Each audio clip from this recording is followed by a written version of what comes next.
কিছুদিন পরেই তো রথযাত্রা, তাই আমি ভাবছিলাম একটা মাটি দিয়ে রথ বানালে কেমন হয়।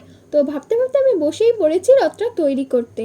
তো তার জন্য প্রথমেই দেখো চারকোনা শেপের একটা মাটি কেটে বসিয়ে নিয়েছিলাম, ওর উপরে আরও একটা মাটি বসিয়ে নিয়েছিলাম।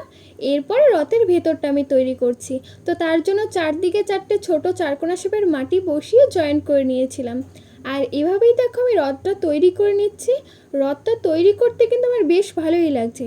প্রথমবার আমি এরকম রথ মাটি দিয়ে তৈরি করছি। এবার দেখো আমি রথের ওপরে চূড়াটা তৈরি করে নিয়েছিলাম, আর ভেতরটা আমি ফাঁপা রেখেছিলাম। আর দেখো সামনেটা আমি কেটে নিয়েছিলাম ছুরি দিয়ে।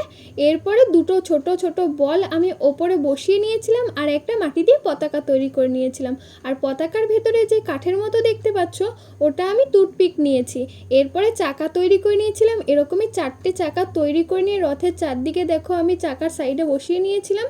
আর তোমাদের এই মাটির রথটা কেমন লাগলো অবশ্যই কমেন্ট করে জানিও। নেক্সট ভিডিওতে এটা আমি কালার করে তোমাদের দেখাবো। আজ আসি, টাটা।